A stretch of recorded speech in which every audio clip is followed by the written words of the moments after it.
Bien, pues muy buenas tardes y vuelvo a agradecer la invitación para participar en el máster en Desarrollos Sociales de la Cultura Artística, la invitación que la profesora Nuria Rodríguez me hace, y principalmente lo agradezco porque somos pocos los que defendemos esta lucha, somos pocos los militantes de la importancia que tienen los recursos digitales, no porque pocos las utilicemos, porque las utilizamos todos. Todos somos partícipes de las enormes virtudes que tienen los recursos digitales. Pero la defensa en el aula, la defensa en la transmisión de ese conocimiento, bueno, pues se reduce enormemente. Yo recuerdo cuando redactaba mi tesis doctoral, quería introducir estudios cuantitativos dentro de la historia del arte. Mi tesis doctoral es sobre un monasterio jerónimo, un monasterio del siglo XVI, continúa en el XVII fundamentalmente, de la época de los Austrias, recoge la influencia escurialense y es uno de los monasterios más importantes en tierras valencianas. Bueno, pues en ese estudio tradicional yo propuse recoger los libros de fábrica a través de una base de datos que creé. De manera que los libros de fábrica, que eran un caos, eran 2 tomos que se encontraban manuscritos en el Archivo Histórico Nacional, bueno, pues aparecían partidas sobre la cal, sobre el yeso, luego cronológicas, era una locura. Ideé una base de datos sumamente compleja, solo el diseño supuso pues 2-3 meses con ayuda de elaboración y una vez terminado, pues introducir datos. Introducir datos que actualmente cuenta con 16.000 fichas, que ha ampliado a otros edificios y ya supera las 25.000 fichas, 25.000 pagos para dar sentido a toda esa información que era informe. Con esa información se consiguió pues, evolución de precios, evolución en el abastecimiento, podíamos situar a determinados maestros a través de los representantes, era un estudio cuantitativo que permitía análisis cualitativo a partir de los datos. Y yo recuerdo que entonces me decían, déjalo, vas a parecer un informático metido a historiador del arte, no vas a parecer historiador del arte. Y era algo que a mí me molestaba. Me molestaba porque yo entendía como una herramienta todo esto. Quizá era un paso más a la bella definición que dio don Enrique Lafuente Ferrari a lo que es la historia del arte, humanidades visuales. Y cuando hablaban de humanidades visuales, estamos dentro del ámbito de las humanidades y tiene un componente específico incuestionable, que es la forma. Bueno, pues dentro de esa especificidad, de todo lo que supone los recursos digitales, nos ofrece muchísimo. Y a mí me sorprendía que al trabajar con CEFIRES, es decir, centros de recursos educativos para secundaria, geografía, historia, utilizaban muchísimo las TIC y en historia del arte no. Porque nosotros ya habíamos dado un pequeño paso y era la diapositiva. El tener la diapositiva parecía que nos cubría todas las necesidades. Nosotros trabajamos con imágenes. Los demás no necesitaban cañones, no necesitaban, pues, en ocasiones, pues, un acetato. Y tardamos más que otras áreas en incorporarnos a las TIC.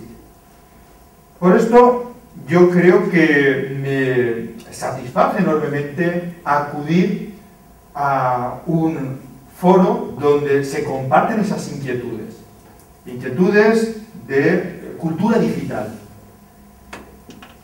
Y además, esa satisfacción se vuelve mayor cuando en la dirección que me proporcionan sobre el lugar donde se va a impartir, me dicen precisamente que es un edificio dedicado al profesor Juan Antonio Ramírez.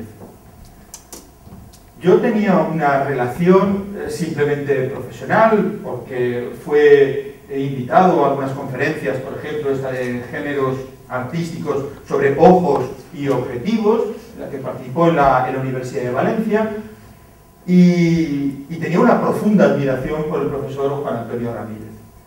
Y recuerdo que al hablar de su página web, que se presentó lógicamente, bueno, pues en el acto de homenaje que se celebró en el Reina Sofía, en el Museo Reina Sofía, él me comentaba sobre la página web. Yo he creado una página web simplemente para tener yo los artículos accesibles. Para que cualquier persona cuando me dice, oye, dame un currículum, ya lo tienen ahí, no me tengo que molestar. Una foto, y tenía unas cuantas fotos. La idea de almacenar, simplemente conservar. Desde cualquier punto vamos a almacenar nuestra información. Vamos a tenerla disponible. Vamos a dar información. Y esa información aspira a crear conocimiento. Esa información ya es conocimiento, pero aspira a generar más conocimiento. De modo que el objetivo que yo me planteo con esta charla, como muy bien ha comentado Nuria, pretende ser quizá unas cuantas diapositivas que sirvan como estímulo para el debate. Nuevas tecnologías y nuevas aplicaciones. Es un proceso realmente vertiginoso. Y a veces no nos damos cuenta de lo vertiginoso que es. No nos damos cuenta porque la mayoría estamos familiarizados. Pero es algo similar al impacto de la imprenta en la transmisión del conocimiento. Y nosotros nos sorprendemos cuando vamos a un archivo y tenemos que trabajar con manuscritos frente a libros. Y somos muy conscientes de la importancia que tiene el salto del libro frente al manuscrito. Y a veces no somos igualmente conscientes de la importancia que tienen las nuevas tecnologías porque estamos familiarizados. Desde luego no podemos hablar de nuevas tecnologías en ocasiones como sinónimo de TIC, tecnologías de la información y la comunicación. Y a veces decimos que no son nuevas porque llevan mucho tiempo con nosotros, pero constantemente se están renovando esas tecnologías. Y cada vez aparecen nuevos soportes, hay una integración y nos obliga a estar permanentemente en formación. No podemos acomodarnos. Incluso hay temas de investigación que pueden dormir durante 5 o 10 años y se retoman. Si decidimos hacer un tema alrededor de la cultura digital, si dejamos que duerma mucho tiempo, la frontera que se establece posteriormente queda muy distante. Desde el punto donde lo dejamos, no lo encontramos en el mismo límite, lo encontramos muchísimos kilómetros más allá, porque constantemente se está renovando. Hay nuevas tecnologías, hay nuevas aplicaciones, y por eso hablamos de una cultura digital, nuevas vías de información, inventarios, catálogos electrónicos, buscadores, repositorios, etc. Son nuevas vías de información que nos sirven en bibliotecas, en archivos, en museos, etc. Nuevas vías de conocimiento y comunicación. El salto de la web 1.0 a la web 2.0. Cuando hablamos de una web social, ya no es estática la información, sino que necesita una interacción, necesita una colaboración. Son elementos de socialización, además. Son esas nuevas vías de conocimiento y comunicación, versiones digitales de texto e imagen, foros, filosofía wiki, etc. Nuevas formas de organización, en ocasiones con georreferenciación, como tenemos Flick, como tenemos Panoramio, como tenemos los tags que se van situando para bloques de contenido, bloques de información, sea imagen, sea texto, etc. Nuevas formas de expresión, son nuevos contenidos adaptados a lo digital, nuevas formas de creación, de manera que encontramos constantemente nuevo, nuevo, nuevo, nuevo, y no para. la difusión que tiene en nuestra vida redes sociales como Facebook, como Twenty, como Twitter, lo que cada uno elija, bueno, pues es abrumador. Y si miramos cuánto tiempo lleva, es sorprendente, porque adquiere una dimensión global, universal, en poquísimo tiempo.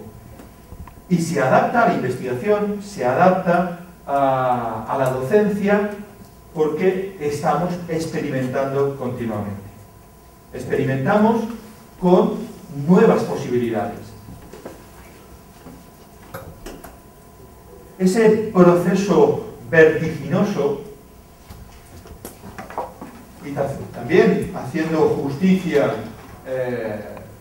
a la persona que investiga desde la Universidad de Málaga con militancia, como decía en la presentación, la profesora Nuria Rodríguez en 2010, en un número de la revista Museo y Territorio que coordinó, y en el artículo que ella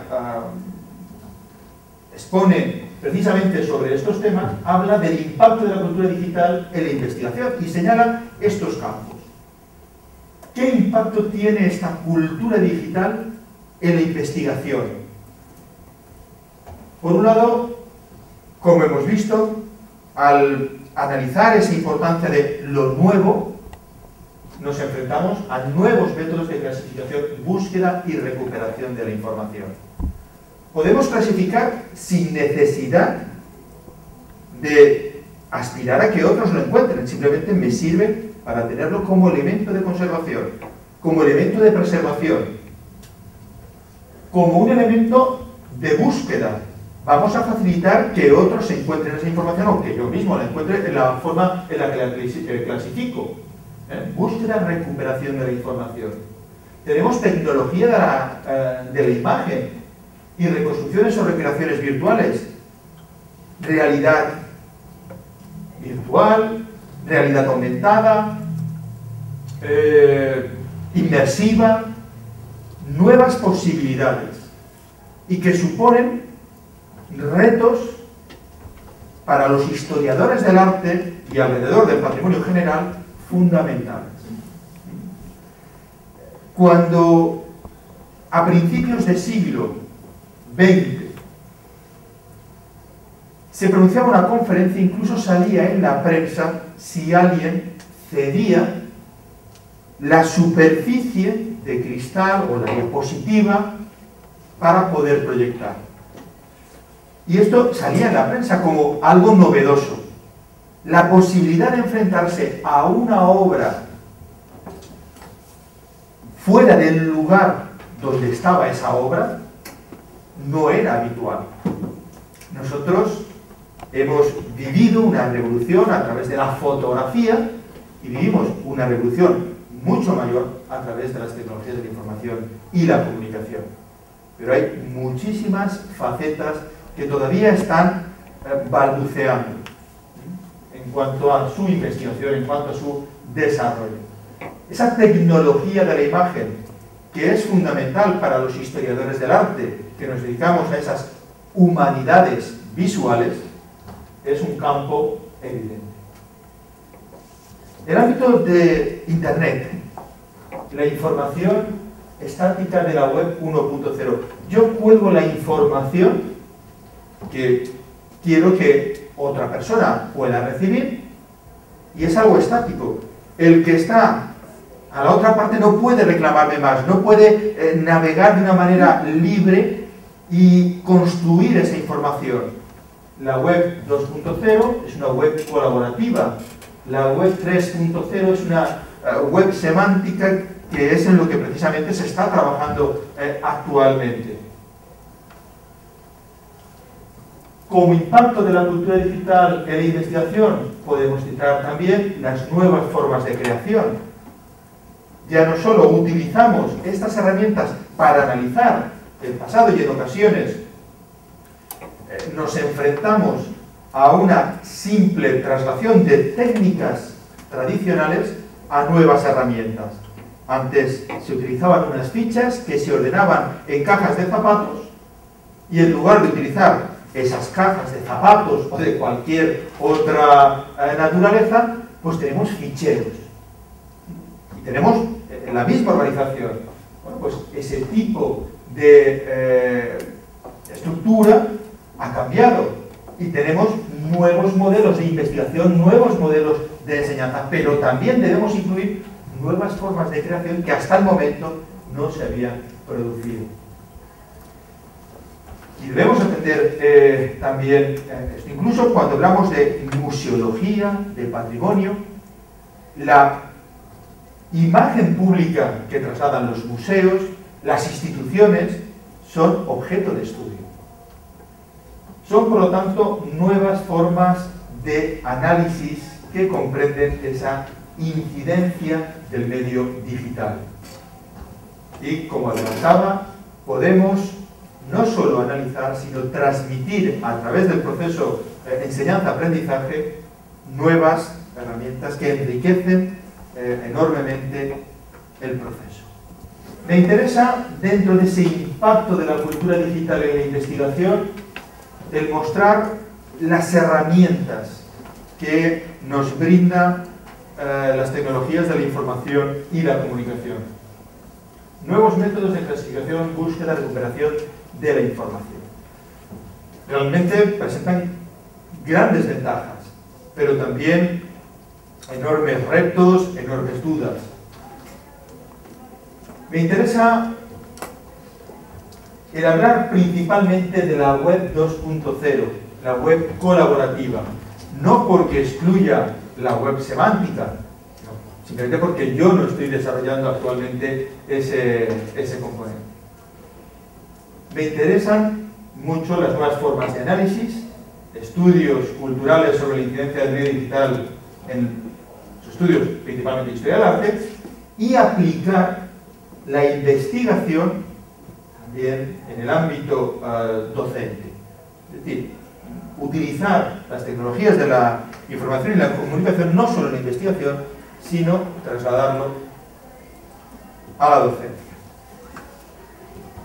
Cuando hablamos de métodos de clasificación, búsqueda, recuperación de la información, todos utilizamos gran parte de lo que nos brinda, pues, un ordenador.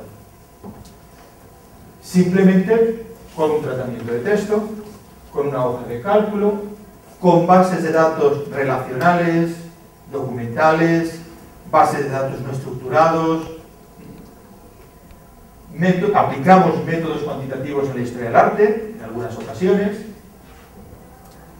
Utilizamos programas de tratamiento de imagen o capturamos imágenes con nuestra cámara digital y después las pasamos al ordenador y nos sirven para nuestros trabajos, etc.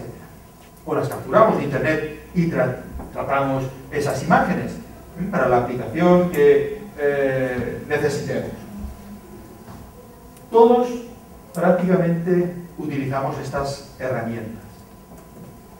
Y es algo que está extendido y que hace que el utilizar Internet sea más intuitivo porque nos familiariza con un entorno. Pasamos quizá al elemento fundamental cuando hablamos de clasificar, buscar y recuperar la información.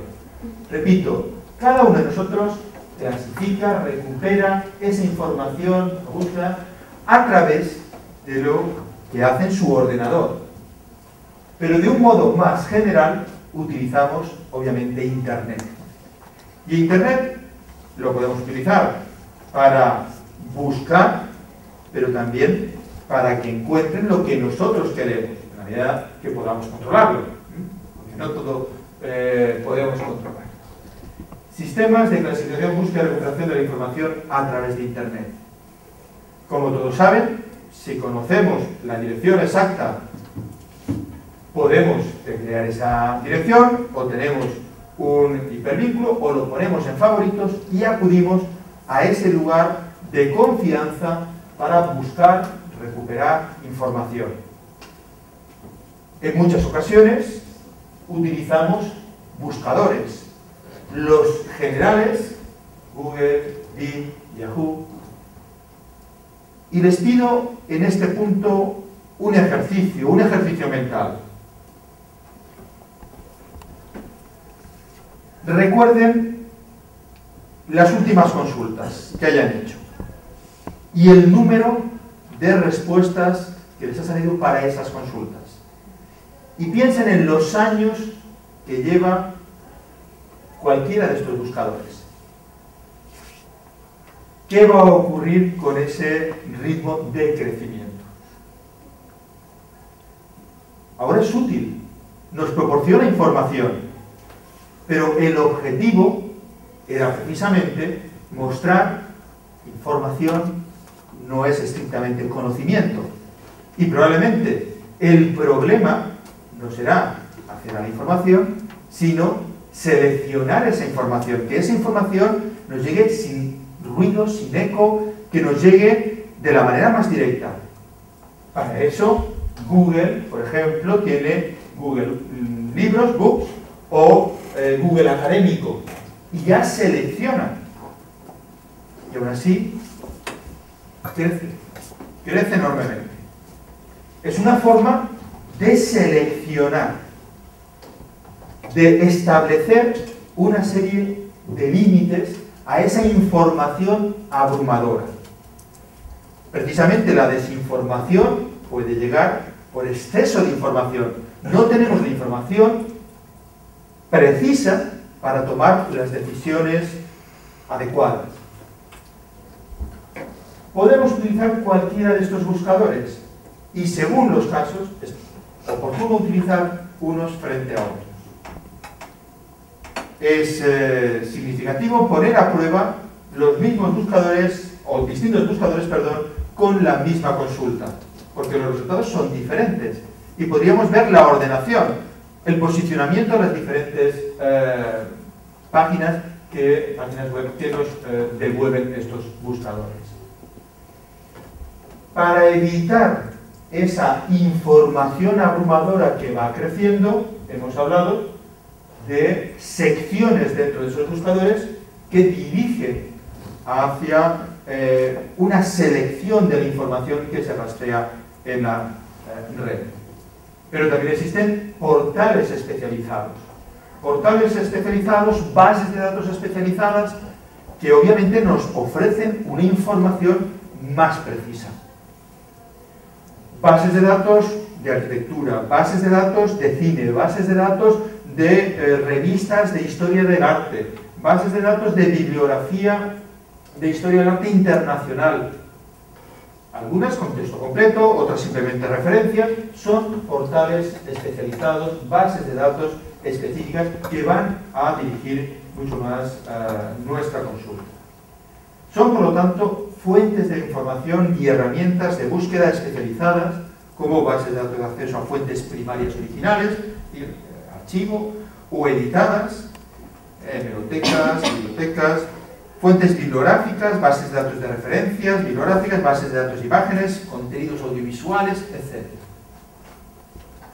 Precisamente, Internet ha favorecido unos cambios radicales en la práctica del historiador del arte. La práctica del historiador del arte actualmente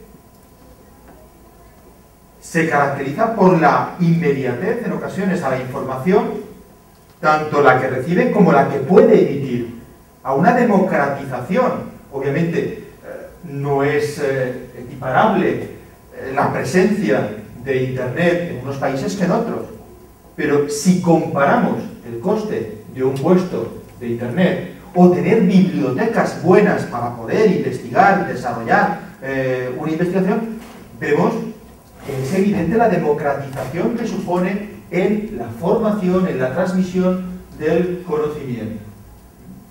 Inmediatez y democratización en el acceso a la información.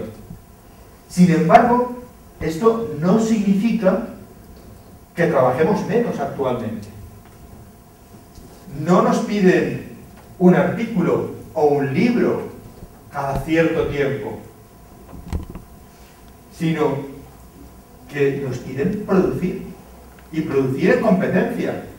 Si tuviéramos un ordenador y pudiéramos caer en el siglo XVIII, bueno, los reyes de la investigación, claro, si no hay nadie más que tenga el servicio y manteniendo la información, pero si tuviéramos toda esa información, bueno, eso sería maravilloso, pero es que todos competimos en esa información. Por lo tanto, se trabaja mucho más. Es más fácil acceder a la información, pero hay que consultar muchísima más información.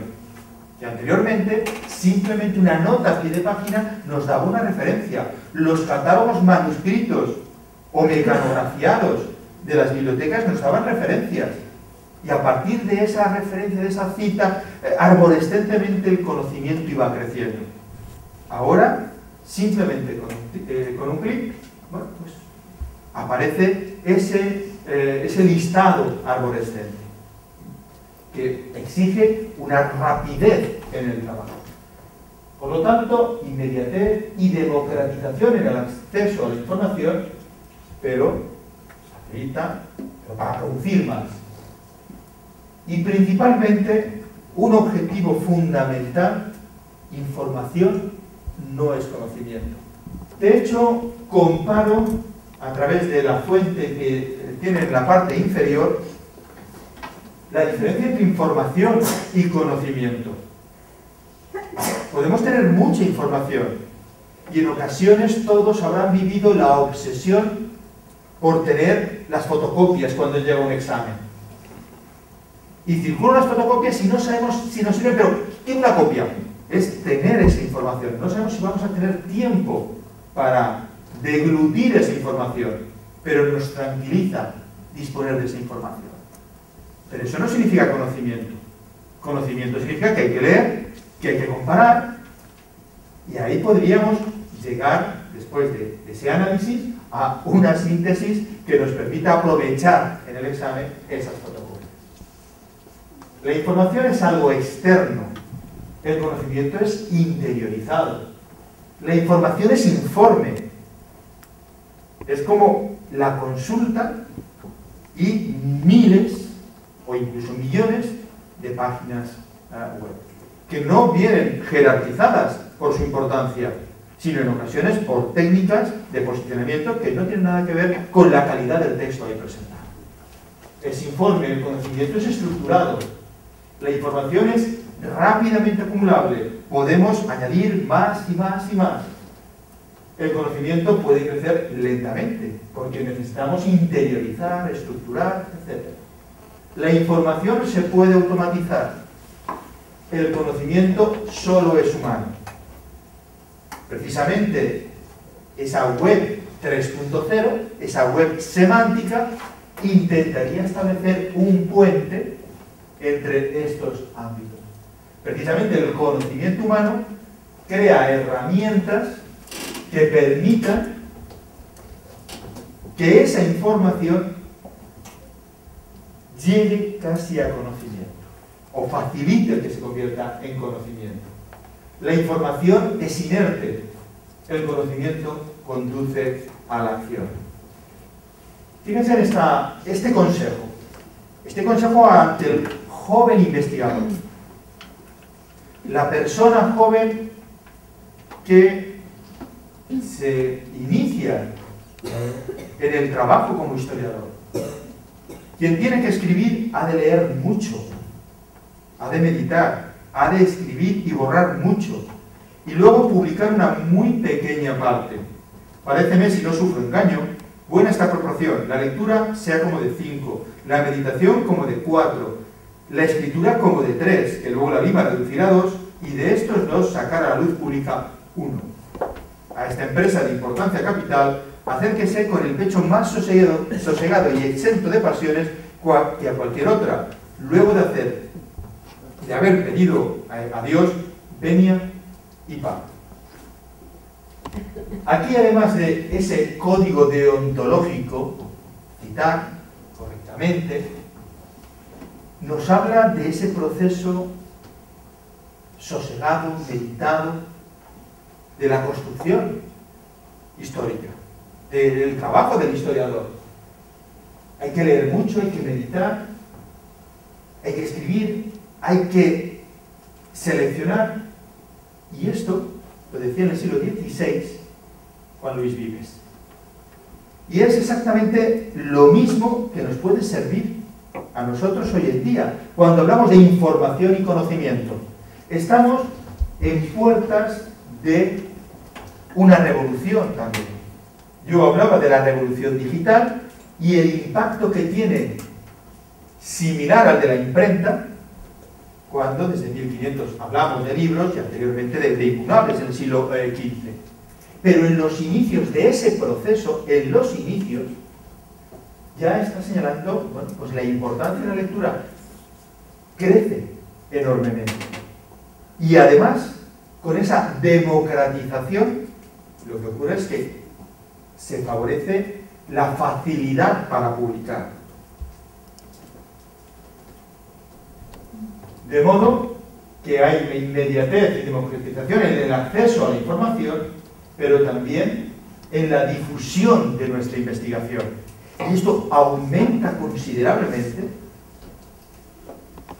los trabajos que debemos leer, las fuentes que debemos tener en cuenta ante una nueva publicación, etc.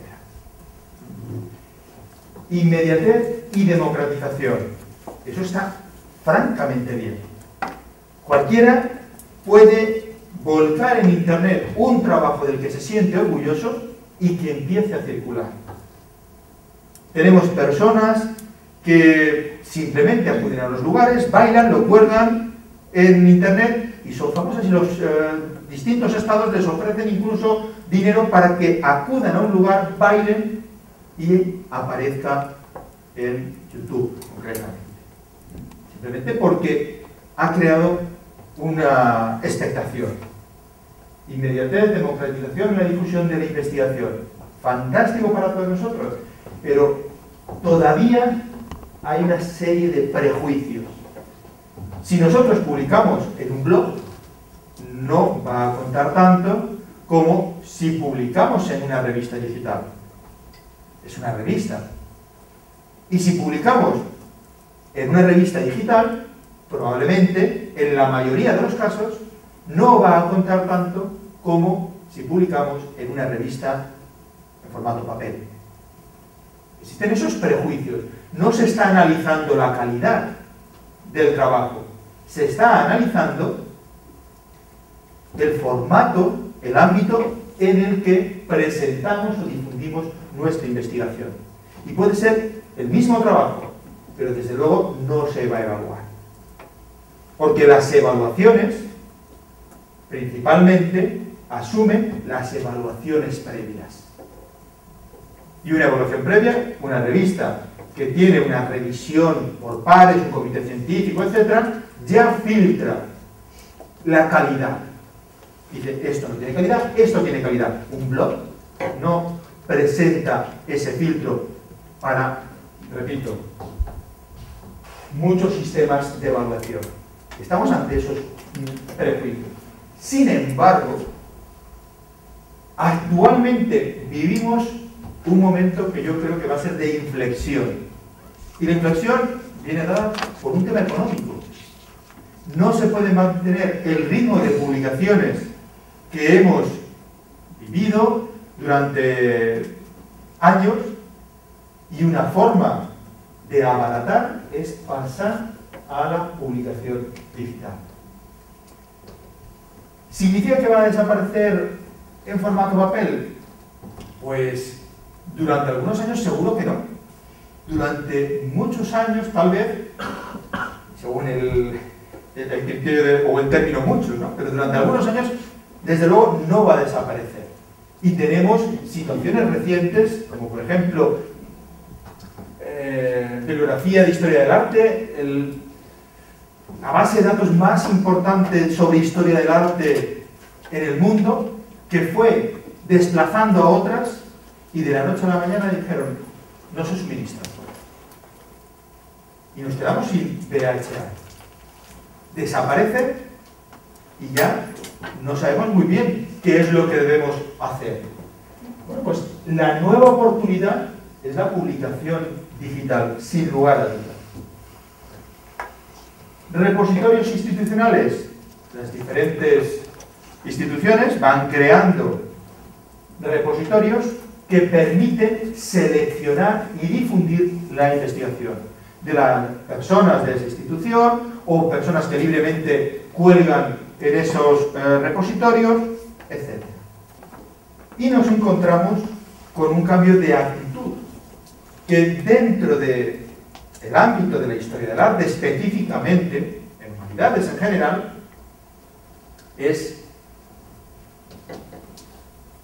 un problema. El cambio hacia una mentalidad de trabajo en equipo.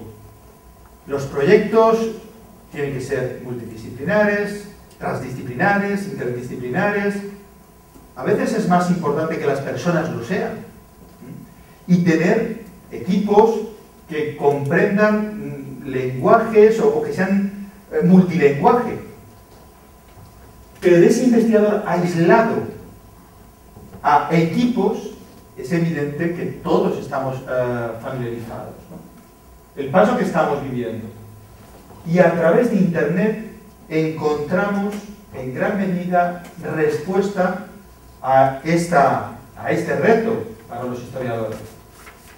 Por ejemplo, la web social, la web de investigación científica, trabajos colaborativos bajo una filosofía wiki, como sería Wikipedia, todos colaboran, pero yo como debate les planteo realmente la alternativa que para mí resulta más interesante.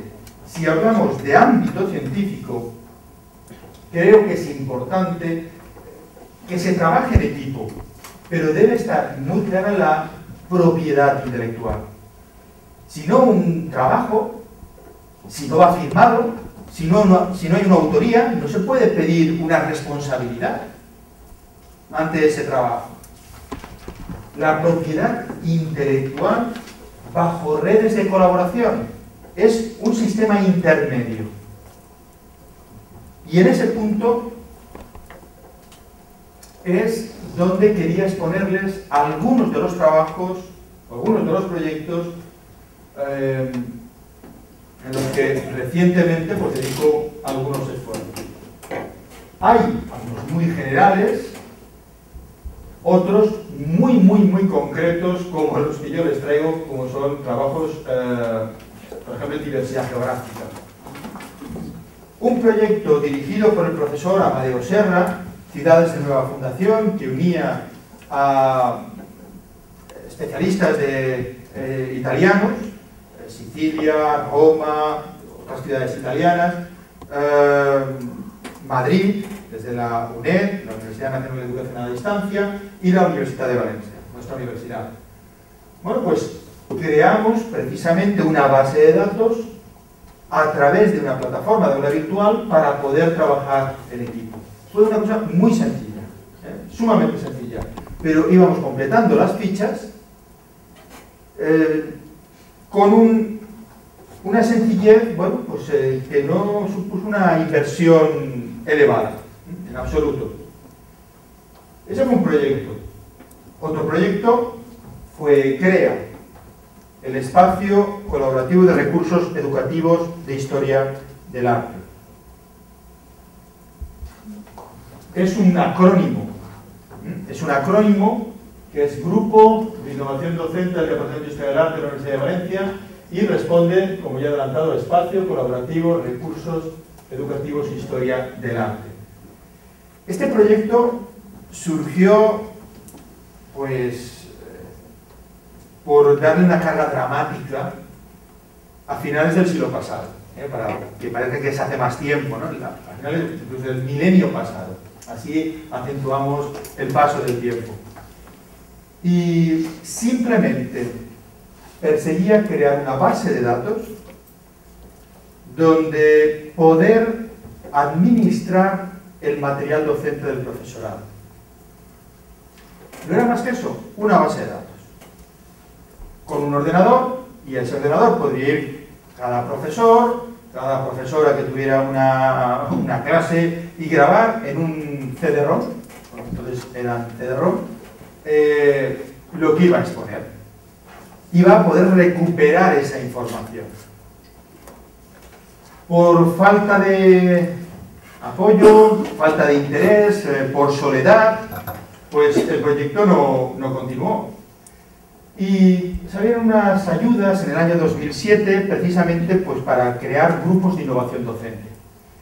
Y a través de esas convocatorias competitivas presenté el proyecto, han respaldado desde el vicerrectorado de la Universidad de Valencia pues, este proyecto y es de agradecer. Y ha ido cambiando según ha pasado el tiempo. De modo que lo que se ha diseñado partió como una base de datos simplemente, una base de datos multimedia. Decidimos trasladarlo a la plataforma que utiliza la universidad, que es Aula Virtual, y a través de Aula Virtual cualquier profesor, cualquier alumno puede tener acceso a esa base de datos. Al ser multimedia podemos colocar una secuencia de vídeo, una composición musical, un audio, podemos colocar imágenes, lo que queramos. Es, repito, multimedia. Se clasifica a través de descriptores y dejamos una serie de campos abiertos, y el utilizar una serie de campos abiertos para dejar opciones a la persona que incluye el dato. Pero en la medida de lo posible buscamos elementos a través de desplegables que ya están orientando en la selección, porque así se facilita la recuperación de toda esa información. ECREA, al final, bueno, pues se abrió a toda la comunidad del departamento, pero bajo una intranet, y bueno, pues ya lo hemos presentado en varios foros para mostrar también la evaluación que los alumnos hacían de este tipo de proyectos y la evaluación que hacían los profesores. Y curiosamente encontramos aspectos algo llamativos. Después de usar ECREA como material en la evaluación, veíamos una cierta fobia por parte del alumnado. La del profesorado, antes de hacer la encuesta, ya lo sabíamos quiénes estaban en el equipo, y como miembros del equipo o del grupo de innovación educativa, pues estamos estos compañeros del departamento. El profesor Amadeo Serra, el profesor José Montesinos, la profesora María Gómez, el profesor Felipe Jerez, el profesor Borja y el profesor Borja Franco y el profesor Oscar Calve. Los objetivos estaban definidos, nosotros lo teníamos muy claro. Sin embargo, al presentarlo en el aula como una posibilidad de publicar, utilizarlo en el proceso de enseñanza-aprendizaje, se recibió muy bien, sobre todo en el máster. ¿Qué es lo que proponíamos? Pues si se están entregando trabajos, ¿por qué no publicar esos trabajos? ¿Por qué no hacer público el enorme esfuerzo que supone todo el proceso de enseñanza-aprendizaje? Que quedase constancia de ese trabajo, que quitase el plagio, porque hay un registro de esos trabajos, y cuando hablo del plagio de un compañero que se lo pasa a otro, o de un profesor que inconscientemente está utilizando algo que ya se utilizó, que se presentó hace 3 años, pero que inconscientemente le dio una idea y no sabe que es que hace 3 años, o no recuerda que hace 3 años le presentaron ese trabajo y hay unos contenidos parecidos. Entonces esto se recibió muy bien, la posibilidad de tener ese repositorio. Se vio de una manera un tanto decepcionante el que no se podía encontrar información, claro, porque estamos comenzando, tenemos que generar contenido. Dentro de 10 años, cuando se haga una consulta, aparecerán muchas respuestas, pero ahora estamos comenzando. Pero sobre todo, donde se centraba la fobia era en evaluar las fichas que podían hacer a través de ECREA. Y dentro del plan de estudios nosotros tenemos como competencias que los alumnos deben adquirir, algo que nos pusimos de acuerdo todas las universidades cuando hablábamos de criterios heurísticos, hablábamos de competencias digitales, competencias en herramientas informáticas, y sin embargo, en muy pocas asignaturas esto se presenta. Bueno, pues es lo que planteábamos, y esa tensión, bueno, pues, es curiosa, es curiosa. Pero decidí dar un paso más en este proceso, a través concretamente de un proyecto I+D, es decir, es un proyecto de investigación. Un proyecto de investigación que se llama MUPAR, que se llama MUPAR como acrónimo, porque responde a memoria, uso, pasado, arte. Ese sería el acrónimo, memoria, uso, pasado, arte. Pero el proyecto se llama Memoria y significado, uso y recepción de los vestigios del pasado. ¿Qué es lo que analiza este proyecto de investigación?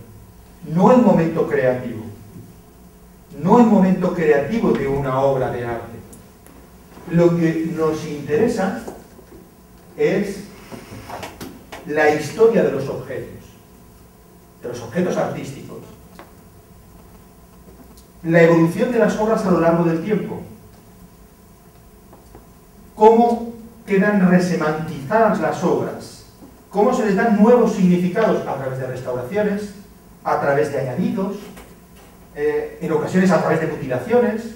Eso es lo que nos interesaba, o lo que nos interesa en este proyecto. Por lo tanto, esa visión patrimonial histórica, una visión patrimonial histórica que es muy habitual en otros lugares. Si ustedes van al British Museum y van a analizar las obras del siglo V a.C., los relieves del Partenón, de la Acrópolis ateniense, podrán contemplarlos. Pero una parte importantísima de todo el discurso es mostrarnos que fue un templo bizantino, que fue una mezquita, que fue un polvorín y saltó por los aires en las guerras del siglo XVII, y de ahí ese proceso de ruina, y que está sometido a una restauración muy dilatada bajo una serie de selecciones de lo que hay que recuperar. Es fruto de una selección, de todo ese discurso amplio, de todo ese recorrido histórico amplio. Eso es lo que nos interesa bajo este proyecto. Y algunos, bueno, en la presentación, incluso simplemente a través de la nube de términos, aparecen algunos de los conceptos que ya dan una idea de los temas que nos interesan dentro del proyecto. Tenemos un equipo que en gran medida se ajusta a los que estábamos también en ECREA, aunque no parte del criterio docente. Ponemos las publicaciones vinculadas pues, al año y medio que lleva vigente el proyecto, relacionadas con el proyecto, y la novedad fue incluir este espacio colaborativo que enlaza con lo que he presentado de espacios colaborativos académicos. ¿Qué es este espacio colaborativo? Bueno, pues pretende ser un punto de encuentro. Un punto de encuentro entre investigadores, historiadores, que compartan los mismos intereses. ¿Significa que este espacio colaborativo quiere o aspira a rivalizar con? En absoluto. Si a lo mejor nos reunimos solamente 5 personas, pero conocer 5 investigadores que trabajan sobre lo mismo, pues estupendo. Pero además de abrir este espacio colaborativo para que sirva de repositorio de artículos, de reflexiones, etcétera, a investigadores, se enriquece con la aplicación del mismo espacio en la docencia. De manera que lo que buscamos es precisamente trasladar la investigación puesta al servicio de la docencia, pero también que el proceso enseñanza-aprendizaje, el proceso que están haciendo los alumnos, contribuya y construya ya el conocimiento. Darle entidad a esos trabajos. Y esto supone un estímulo. Y hemos comprobado ese estímulo que compartíamos Nuria y yo pues, con otra serie de iniciativas que tienen el mismo objetivo. Podríamos establecer un perfil, está diseñado pues, para español e inglés, de manera que uno establece el perfil, CREA está en inglés, valenciano y castellano. Aquí hemos decidido limitarlo a inglés y castellano, principalmente para que las consultas puedan, independientemente de si es castellano o inglés, que aparezcan todas. Podríamos establecer ese perfil con la contraseña, podríamos modificarla, podríamos ver las obras que cada uno pues, ha ido incorporando, de manera que podría administrar sus obras, y yo puedo abrir cualquiera de ellas o puedo incluso modificarlas. En cualquier momento puedo modificar lo que yo voy incorporando a esta base de datos. Aquí solamente hay un documento, es un PDF. Yo puedo incorporar, al ser una base de datos multimedia, un PDF, 5 imágenes, un vídeo, un audio. Es la ventaja de que sea multimedia. Y lo que hago es clasificar esos recursos. Clasificar ese recurso para facilitar el acceso al mismo. De modo que aparece un título, aparece que es postprint, es decir, es algo que yo estoy utilizando para difundir mi investigación. Ya ha sido publicado y lo presento ahí. No tengo los derechos, lo puedo poner en Word y lo presento ahí, el contenido de la información. ¿Me ceden los derechos o no hay ningún problema? Pues puedo poner el PDF de la revista, del capítulo, del libro, etc. Otra opción, preprint. Quiero publicarlo y quiero someterlo al debate. Lo publico aquí. Aparece la posibilidad de técnicas, de estilos, iconografía, periodo, país, autoría, un pequeño resumen y unos descriptores importantísimos para nosotros, porque son los descriptores del proyecto. Que una persona no encuentra descriptores importantes, los pone en el resumen y al final se va a recuperar. Estamos combinando las diferentes técnicas, pero que facilitan la recuperación de la información. Una información jerarquizada, una información con tesauros, en estilos, en iconografía, etc. Y una información libre, una redacción libre, intuitiva, que va a permitir también recuperar esa información y que a lo mejor nosotros no habíamos contemplado. Esta es una opción. Yo podría incluso pues señalar cualquiera de estos. Bueno, ¿qué me interesa? Pues adaptación, o me interesa fichas que hablen de recepción, o de viajes y viajeros, o fichas que hablen de memoria. Pues selecciono y ya arborescentemente me va a dar otros documentos, otros recursos, otras fichas que están hablando de un tema parecido. La posibilidad de editar, aquí tenemos por ejemplo pues 19 resultados, que hay 19 fichas que hablan de este tipo de... tienen en cuenta ese descriptor, la adaptación, ¿no? de una obra. Si yo selecciono modificar la obra, podría modificar la ficha, y esto es sumamente importante, porque parte de un espacio colaborativo, de manera que no es una información estática, sino que se expone al comentario de la comunidad académica. Si alguien considera que puede aportar algo, puede facilitar el modificar esta ficha. Puede facilitar el modificar el documento que finalmente adjuntamos. Podemos ir añadiendo nuevos resúmenes. Aquí tenemos para maquetar el resumen o la bibliografía, o todo lo que tenemos aquí. Bueno, pues esa sería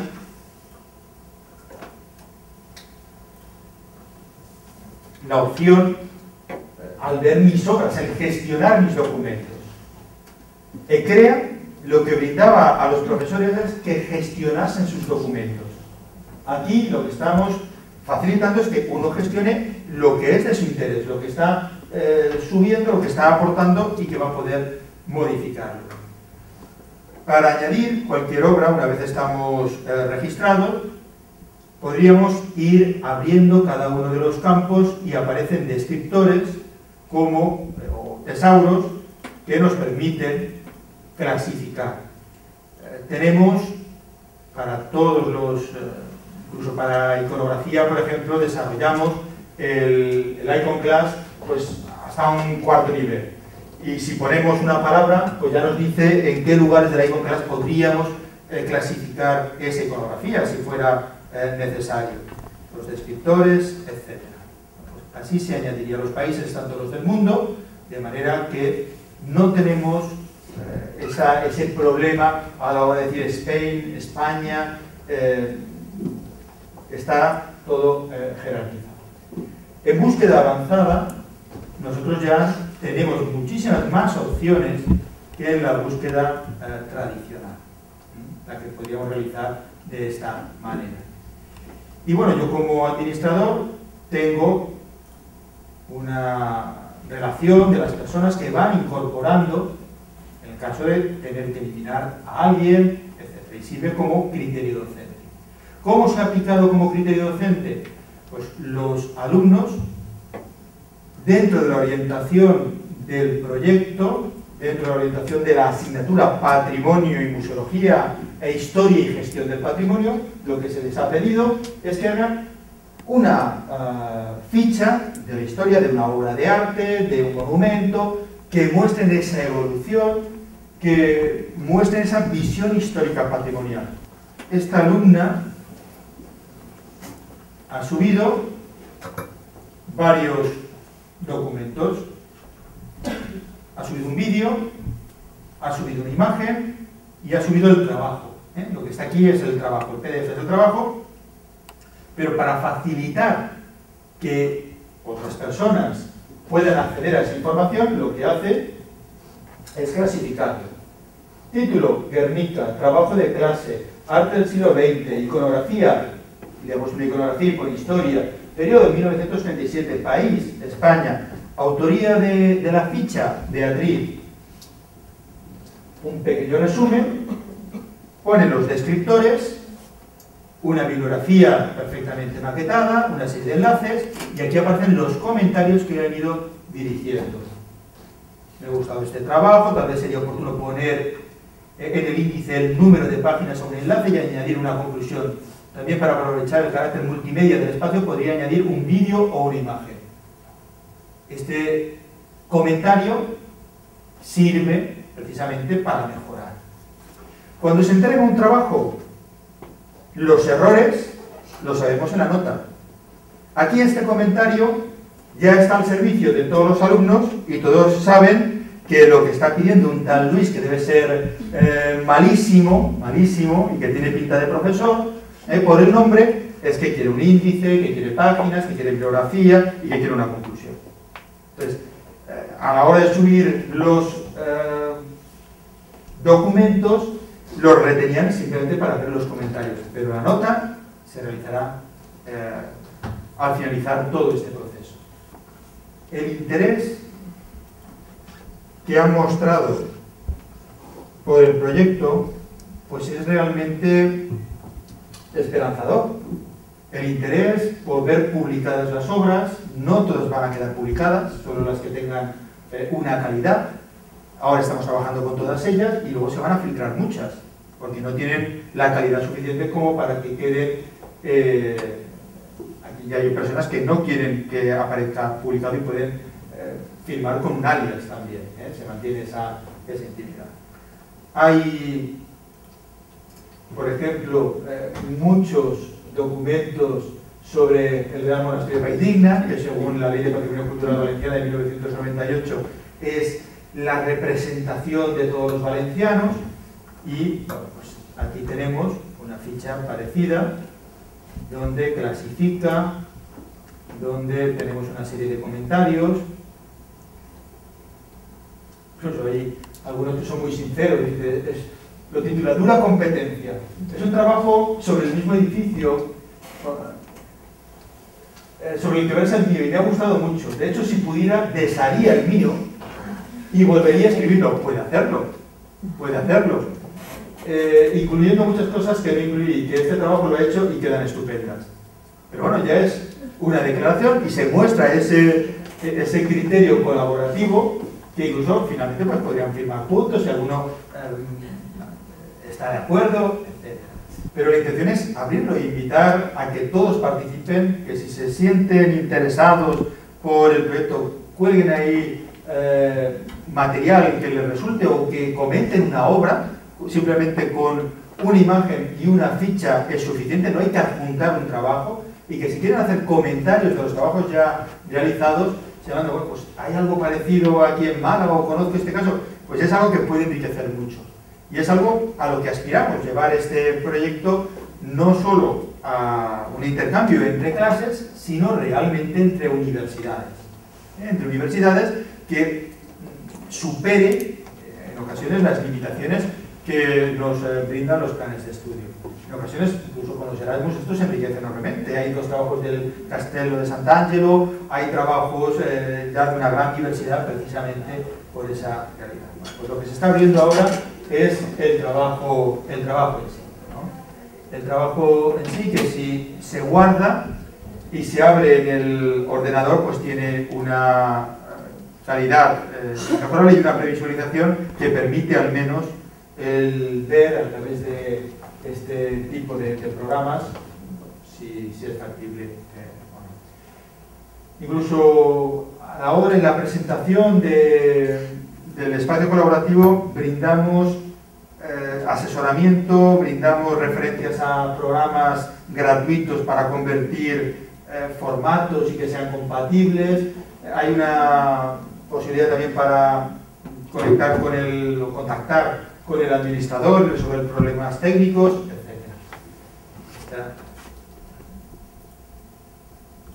Sí, bueno.